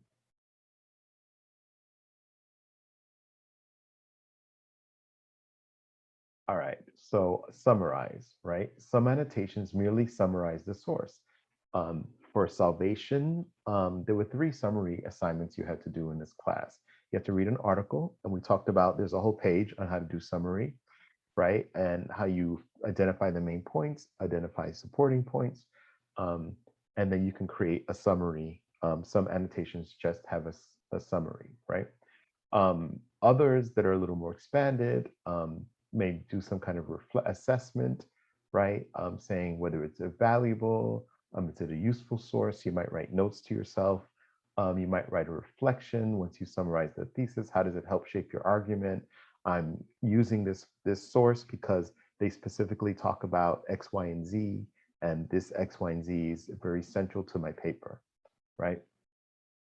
And then the other part of bibliography is format, right? And the format can vary, but we're going to be using, there's several formats, but we're going to be using the MLA format to format our bibliographies in this class. The annotations we saw are written in paragraph form, right? So the lengths of an annotation can vary from a couple of sentences to a couple of pages. In this case, we're going to do a couple of sentences. It'll be like 5 sentences is a target. If you do more, that's great. If you do less, you need to look at your work a little more. This one says at least 6 sentences. Okay, so it would be 6. Here's like why I already covered there are many reasons to write an annotated bibliography. One is that an annotating is great preparation for a research project. Just collecting sources for bibliography is useful, but when you have to write annotations for each source, you're forced to read each source more carefully. You begin to read more critically instead of just collecting information. So there's a general MLA format for the papers, and these guidelines here are the same as your essays, right? Well, in this case, we'll be uploading them. Everything I gotta update this handout. I realized I created it, but it's not for the online version of the class. But you should double space the text of the paper, use Times Roman or Arial, and use regular and italic types. The font size should be 12, leave only one space after the period, set the margins of your document to 1 inch on all side, indent the first line of the paragraphs 1 inch from the left margin. MLA recommends that you use the tab key, right? Create a header that numbers all the pages consecutively in the upper right-hand corner. Use italics on your essay for the titles of longer works. These instructions here, these formatting instructions essentially you have been using all semester. So there's nothing different with the paper format. The formatting will be different in how you organize the works in the bibliography part, right? The title, the book, the author, all those things. That will be done separately in a different kind of way. So, and the most simplistic idea of it, hold on, let me come back to class. The room. So the most simplistic idea of an annotated bibliography is that you're gonna, oh, okay, great. Okay, yes. So Victor makes a point that the very first time he wrote, I remember the first time I wrote an annotated bibliography, I really struggled with the format. It's such a foreign, strict way of structuring a paper. I like Purdue's online camps. Yes, thanks for all of these and explanation from Cornell. So these are two good sources. He said that everyone good. These are two good sources. You will have those sources in the next part of the handout. Yeah, it's one of those things in academia that you just have to learn, right? You just have to do formatting, right? Formatting the papers, formatting the bibliography. Later on, if any of you take psychology, some of you are criminal justice, if you're doing some of the education, there will be a time when you will need to do a research paper or a research project or for one of your classes, and they're going to ask you to use a particular style. Now, we're using MLA, Modern Languages Association, for our class. There's different styles. There's Chicago style, there's APA. So sometimes, excuse me, some of your other professors are at Ostos and beyond, when you go to, if any of you go on to four-year colleges, you will encounter professors. And it's important to just listen to whatever style they want, but they're asking you to follow a particular format. So formatting can be a struggle because it's not, yes, formatting can be a struggle at the beginning, right? So particularly if you haven't done it before, it's just, it's almost like reprogramming your brain to think almost a little differently. But essentially it's about following rules, right? Following the rules that MLA puts out to set up the format. So at the first level, I just want us to understand that it's going to be a list of sources, and I'm going to talk to you a little bit more about the assignment. There's not going to be a heavy lift, I think, and the biggest heavy lift in terms of the research part of it. I mean, for what Victor is alluding to is more of what I want to focus on a little bit, is that we can be able to do the format. So for your assignment, there's going to be some of the stuff you've already read, right? We're going to just kind of close this section, right, and talk about the ways in which history and society has impacted the views of Black people. And so we're going to use 3 of the sources that we already have, right? We're going to use White Rage, we're going to use A Talk to Teachers, and Sojourner Truth's Ain't I a Woman. Those will be 3 of the sources. There'll be 5 sources. Those will be 3 of the sources. you will get a fourth source that you have not read in class, right? It's a different article that I will give you and that you will include in the annotated bibliography and that you will summarize. And then the fifth source is one that you will find yourself, right? It will be an article that you will find and do yourself, right? And include in your bibliography. So for everybody, there will be 4 sources that will be the same, right? Which will be the three from one we've already read, right? And one that will be new that you have not read. And then the 5th one will be the one that you will find. So you have to research and find at least one article to research. And so, but so that's as far as I want to go. This assignment will be due on the 28th, but I will have it up on the site, before the end of the week, so that you can definitely take a look at it. You can even get started on it. What I'm going to do next time, only because I feel like today has been a heavy day of lecturing, me talking a lot and sharing information with you all. And so I don't want to overload it. And so, but I do want to prepare you for the next 2 steps. So the next step is responding to the prompt so that you can do the article, the final essay. And then the last one is the annotated bibliography, which will be due on the 28th. That's a week from, not this Sunday, a week from Sunday on the 28th. And it's due on the 28th so that in case you have any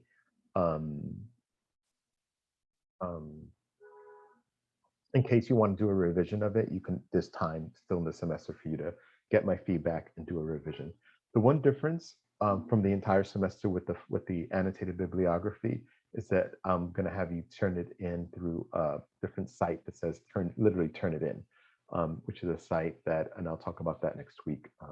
So I'm not going to open up the Turnitin site for you to upload your papers. So those of you who will see the assignment and want to get started on it, you're welcome to get started on it, but the site to open it won't be available till next week, Tuesday, till class time next week. And then I'll explain a little bit more about Turnitin and what that is. So, so that's as much as I'm going to give you for the annotated bibliography, other than the comments that Victor shared, which I think are really good comments, because I think what I want to do off of Victor's comments is for all of you to understand that there is something mechanical to writing these annotated bibliographies, and that there's also something that's about like academic writing, right? That's it's about this. And so and some of it is just really following instructions. So but it's an important exercise, an important thing for you to become familiar with, because if many of you, if all of you, none of you said you've done this before, have done a bibliography or even much more done annotated bibliography, then it's important academic experience for you to do to prepare one. So that way you have at least had some. The next time someone asks you whether you've done one, you're going to be able to raise your hand and say, yeah, I have done one in my life. Okay. I think so I'm going to pause for a minute, and in case people want to take 2 or 3 minutes to look into their work and see if there was anything on Blackboard that you wanted to, I'm going to direct you to the VIP and the Google essays. So if there's anything in your VIP or Google essay feedback that you got and you want to talk to me or Victor about, I'm going to just do like 2 minutes. Give you 2 minutes. I'm going to be quiet while you go look. Give you an opportunity to look, and then I'll be back. I mean, I'm not going anywhere. I'll just start talking again. And if anyone has something or they discover one of the essays they have questions about, just raise your hand. So I'm just going to be quiet it's 2:31. I'll be quiet for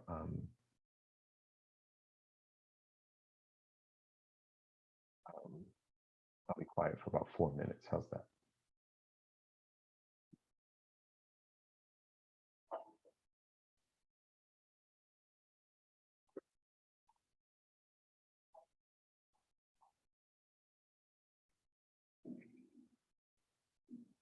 I know I said it was going to be quiet, but Ariel, if you're here, which you are, I'm going to look to see if I got a request for permission for the ANI woman. Yes, I'm here. Yeah, I tried to submit it again, and I actually downloaded the Google Docs, so I'm trying to see if that will work. Mhm.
I'm not seeing any hands raised. So,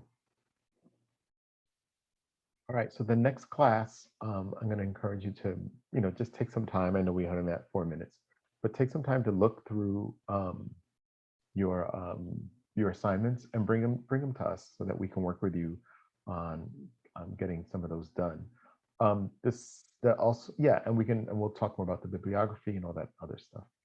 So then the last thing I want to do with all of you is just talk about the final exam. So the last 3 things we're going to do this semester is the essay that we talked about today that's due on Sunday, the annotated bibliography that's going to be due on the 28th, and then the third thing is going to be your final exam, and that will complete the cycle of this semester. So the final exam is they call it a common exam. So everybody, all the English 100 and 110 classes will be taking the same exam, right? I don't know if it'll be 1 choice or 2 choices, but either way, the professors will make a choice for the class. So I will look at the offering of the essays that they will give, and it'll be similar to what we were doing with this essay and what we've done with other essays, right? So it will either be, excuse me, again, I don't know what it is yet because they haven't decided it, but it'll be either 1 essay that we read together and that we study together, and then the week of finals, there is a prompt that gets released on Blackboard, and then you have to respond to the prompt and upload it before the end of the week, right? So it'll probably be live on Sunday, like at midnight, and then you have until Friday of that next week at midnight to submit your essay, and that's your final exam. So we will get like either one essay and you learn it, or sometimes they have two essays, similar to what we're doing with the Sojourner Truth and the James Baldwin, what you did with Carol Anderson and Jesmyn Ward. But you have two essays, and you answer a prompt using two essays, or you do you answer the prompt using two essays or one essay with one prompt, right? So that's what the final exam will be. So once we get the text, I will bring it to class, most likely, after the 28th, that we'll spend the last two classes probably doing an exercise, learning that and doing an exercise together on prompt writing and prompt responding. Does it have a page limit? Yes. I think it's probably going to be the same as some of these. It'll be like, I think about 4 pages, 3 to 4 pages to do it. But all the instructions come together, but come together at the same time, the essay and the instructions. The actual prompt gets released on that Sunday. So once I get all the information, which I know they're deciding it, I believe this week. So probably when I come to class next time, I will have the essay that we will learn. I'll put it up on the site. You can read it, and then there will be an assignment about it, and we'll do some works that we become familiar with it, and then the week of final weeks I think final week begins on. I think it begins on a Tuesday. I have to take a look at our schedule. I think it begins on Tuesday, and but anyway, don't quote me on it, but I will find the date. But whatever date it's available, you'll know. You'll have the prompt. Usually have at least 5 days or something to turn it around, or sometimes a whole week to turn to write the essay. Unfortunately, with the final exam, once that's there, other than a clarification on the prompt, on vocabulary or something like that with the prompt, that's as much as I can do it. I can't do any outlining and can't do any work. The idea of the final exam is that it's accumulation of the work we've been doing this semester, and you will be able to, and you would have to, just write the essay. But by then you're equipped. You would have written 4 essays by the time the final exam comes around, and you'll be well versed in writing essays. But that's going to be the last part of our semester. Last part of our semester will be the annotated bibliography, the final exam. And the last 3 things will be an essay, the annotated bibliography, and the final exam. And so the essay is due on the 22nd. I'll send an email with this, the annotated on the 28th. And then there'll be deadlines for the revisions of these essays, of the Word essay, of the Baldwin essay, and then you'll do your final, and then we'll be done for the semester. Any questions about what I've given? Tutor for the final exam will be available. Okay, great. Tutor for the final Yeah, exam will be I'm available. available now. Of course, I've said it in the past, and I'll write my email in the chat again. You can email me and we can try to schedule something outside of my WC Hostels availability. But for the most part, I would say that, yeah, whenever you're available, you have time to meet with me. We can definitely schedule something together. I would say if you are going to email me to meet over the weekend or something, I'm totally available for that as well. Just try to do it on Thursday, only because sometimes on Friday, depending on I have some family in the hospital, and I also have some other family member who I help a lot with some mental health stuff. So I've been trying to be with them more. But if you email me on Thursday to meet on Saturday or Sunday, or even on Friday, I don't really mind. I'm totally down to meet with everyone. But I'm certainly available even now, and wanting to help. So Victor, I have a question about during finals week. Go ahead, Ax. I'm sorry. During finals week. am I available during finals week? Now, I should be available during finals week. If anything comes up that is dire in that time, I'll make it make it known. But I should be available during finals week. Now, I'm unsure if the Hostos Writing Center will be available for the for finals week. But for the most part, I hope it is open for finals week. But again, you guys have access to me. If you email me, and we can schedule availability, I'll be down to meet with everyone during that week. Not everyone, obviously, but as many people as I possibly can. Because then people tell other people to like email me too, and it becomes a whole thing. But yeah, I'll be down to meet with people during finals week. All right. Well, that's great. All right. So cool. I mean, thank you all for your attention and for the absorption. As you begin to write your papers, if you have questions, certainly email me. And yeah. So then we will land today's class a little early, and have a great week. And I'll see you all next week, Tuesday. You too, Professor. Enjoy your week. Okay. Take care. See you around, Professor. All right. Take care, Logan. And I'll hang out if anybody has questions. All right, thank you, everyone. Have a great day and have a great week. Thanks, Victor. Thank you. Again, awesome class. Enjoyed everything we spoke about. And yeah, have a great one. Thank you.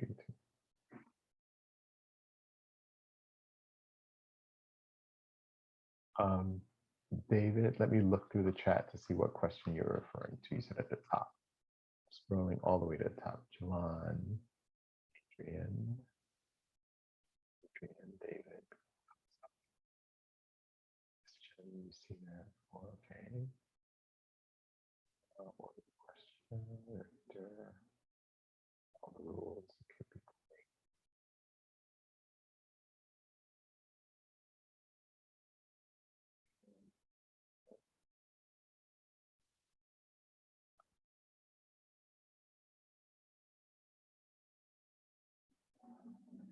Google essay is I'm missing everything we write.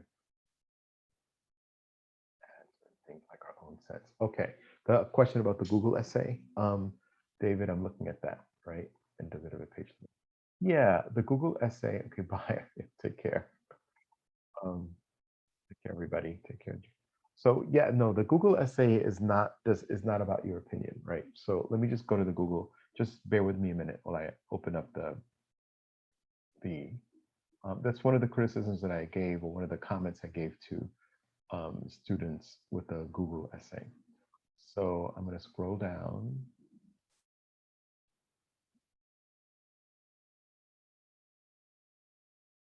Oops. All right. So it says in the article, is Google making us stupid? Identify and discuss at least 3 ways in which Google and the internet are affecting people, right? So in the article by Nicholas Carr, so what you're doing is not your opinion of what Google is doing, but it's what Nicholas Carr, what the article is saying, the ways in which Google is affecting people, Google and the internet. And I'll give you one example. So one example, it says it's making it more difficult for people to concentrate. That's what his article is saying, right? It's making the argument that one of the effects the internet is having on us is making it more difficult for us to focus and concentrate. And part of the reason is because the way information is presented is in these smaller sound bites. And so we kind of read these bits of information, and our brain is getting used to reading short things. Then when it comes time to read something long, our brain is having a hard time concentrating and focusing. So that's one of the ways in which Google or the internet is affecting people. Was that helpful to give you an example?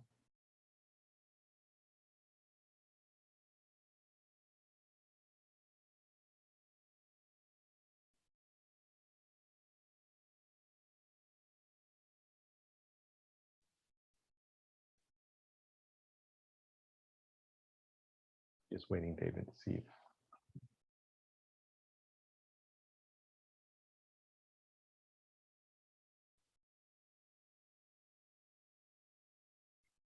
Well, here's the thing.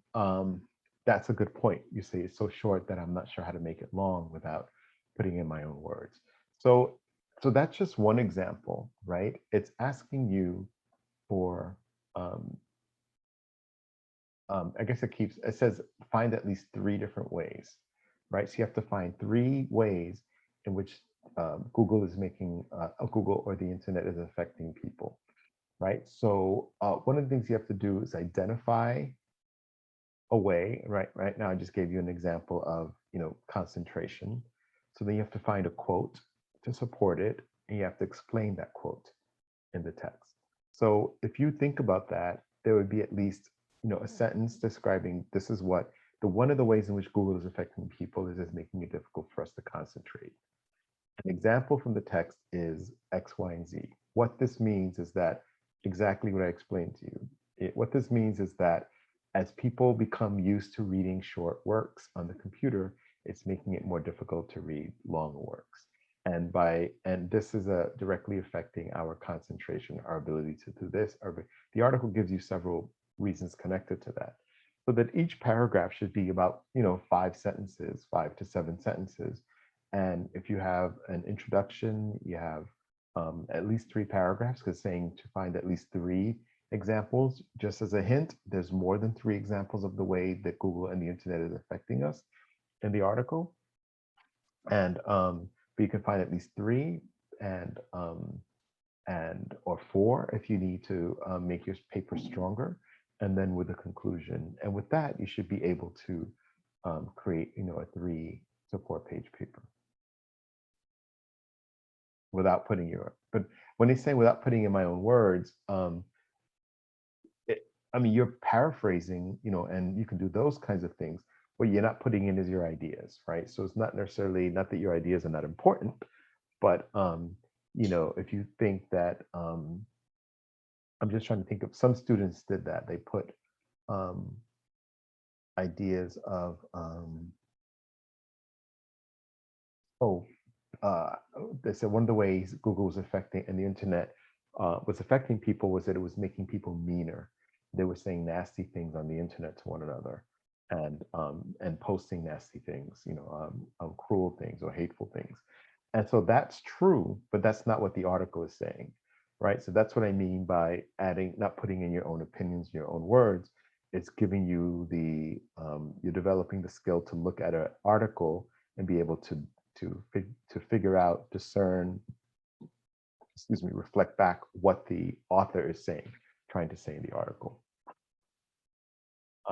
Does that make sense? And the idea of also finding examples and not just saying it causes us difficulty to concentrate. That's one sentence. Where do you get that from? So in the passage, the car writes X, Y, the given, and then say what this means is that, and then explaining how the quote connects to or illustrates the idea of us having difficulty concentrating. If that makes sense. Okay. Can you hear me? Yep, I can hear you. All right. I couldn't find my health, but I just found it. So it's like a really thin line with me between writing in my own words or like plagiarizing. Like I'm trying to stay away from both. So it just makes it a little harder. Mm-hmm. Well, to stay in between both. Right. Well, I think the quote, right, is a quote, right? So that's not plagiarizing. You're saying Carr says, and you put quotes and you know that Carr said it, right? But your reflection is your reflection, right? So the way you understand the quote is your words, right? Those are your words. So if you say, according to Carr says that, and I'm making this up, right? Not making it up, but this is in there, but this is not the direct quote. Or I could think paraphrase. So Carr says that because the internet serves up or shows information in small sound bites, and we become accustomed to reading things in short sound bites, that when it comes time to read a longer work, our brains have become conditioned to makes it difficult for our brains to concentrate and stay with a long work, right? So that's his quote. Your explanation of the quote is your words, right? You say what Carr means by this is that because we have become accustomed and because of the main way in which we receive information has been through short things, that our brain is losing its ability to be able to read long works, to concentrate. So that reflection is your words, because you're commenting on what the author is saying, but you know, that's your own words are not plagiarizing. That's not what plagiarizing is. Plagiarizing is if you also read an article that gave its own analysis and you copy that analysis and put it in your paper. You know, that would be, that's plagiarizing, right? Do you understand? Do you see the difference? Yeah, somewhat, yeah. But okay, I'm gonna try. I just didn't start that. I think I don't know how to start it really. Say it again. I did. I think I did. I say I think I get it, but that's Okay. the only essay I didn't start because I really didn't know how to start it. Okay. All right. Yeah. So the first thing you do is you're going to make an outline, right? Or you're going to make a list, and you're going to say, okay, what are the ways that Google's or the internet are affecting people? So as you read the article, you're like, oh, here's one way. Oh, here's another way. Or here's another way. And you're going to make a list, you know, and maybe even, you know, highlight or underline the quotes if you can print it out. Or, you know, write down on page this and page that is the quote. And then once you have your reasons, right, the ways in which Google is affecting people, then you then you can craft your thesis statement, right? And your intro would be like naming Nicholas Carr, naming the article, using about 3 sentences to give us a summary of the article. I'm sorry to cut you off. I did the thesis statement, so my essay would have to be on those 3 things I picked. Yes. Did you read the thesis statement I gave you? Yeah, let's see. Let's pull it up right now. Yeah, we did them all together. We did the thesis statements in class, right? I think we did, yeah. Right? I don't know if you worked, did you work with me or with Victor? I don't even remember doing like the VIP essay one with Victor. I don't remember doing the other ones. All right. Here's yours.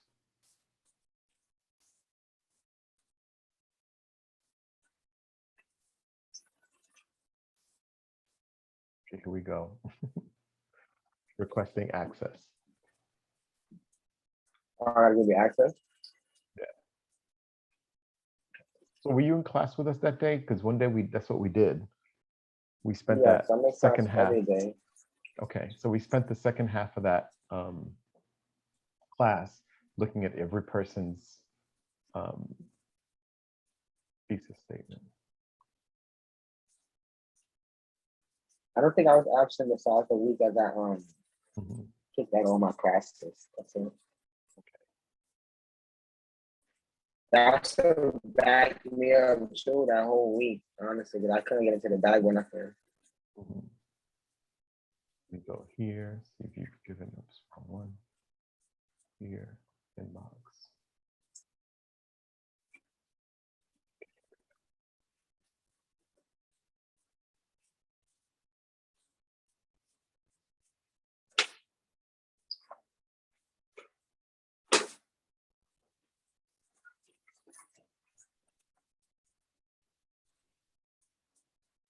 So yeah, you've got your 3 reasons right there. Are you in the document?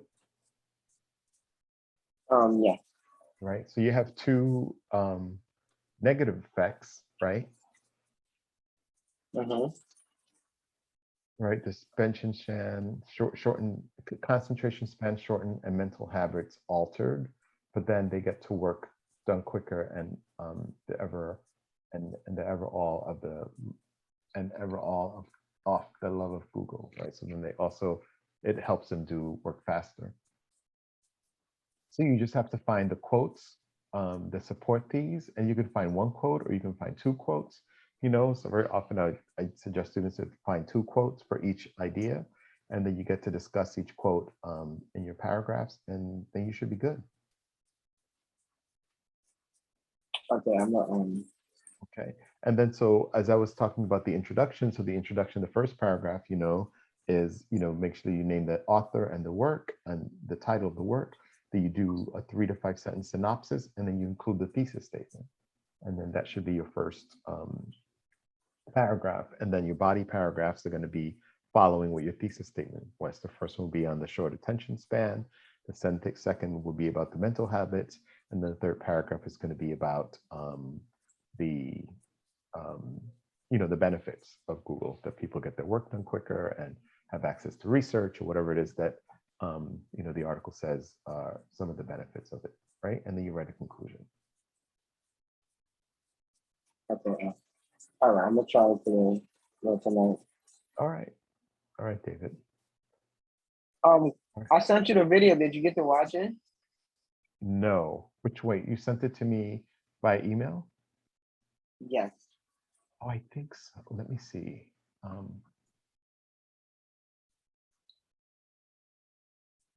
Let me open it. What format do you want it in? I'm sorry. Arial. Say that again. What format did you want these essays in, the Arial? You could either do Arial or Times Roman.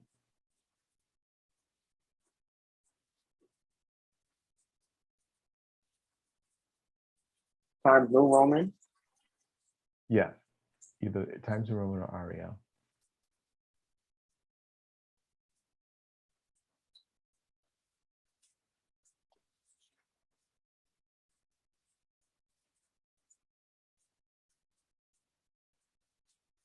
So David, no, I don't think I got it. Let me see. You know, I shared the link with you. Did you use your Ostos email or do you have that other one? Yeah, I think I used the other one. I don't. I'm in looking at my email now. The Davito one. Either that one or the let me see if I can play it now. Yeah, maybe send it. Can you resend it again? Okay, I'll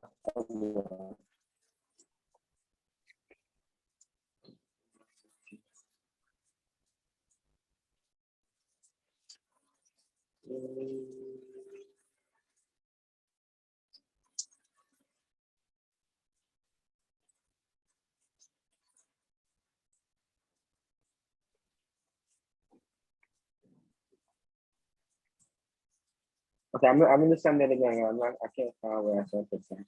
Okay. You're gonna do it now? Yes, I could. Yes. Yeah. Okay. Honestly, I can put the link in the chat if you want. All right. Yeah, do that before we Would get that off. be easier? Yeah, do that.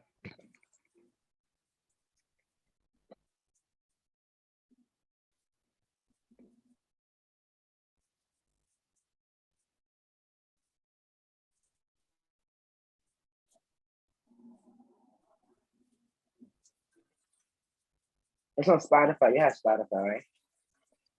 Yeah, I get it. It's free. It's free to watch it. All right, I see. I got That's it. empty.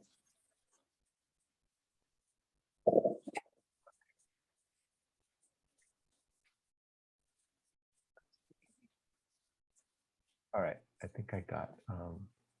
It's by Sanjay Gupta. Is that what you're saying?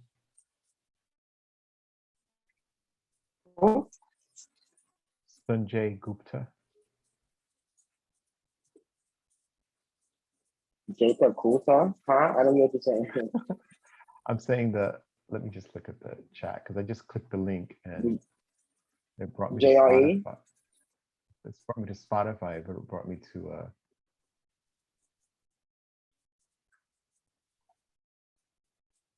open URL.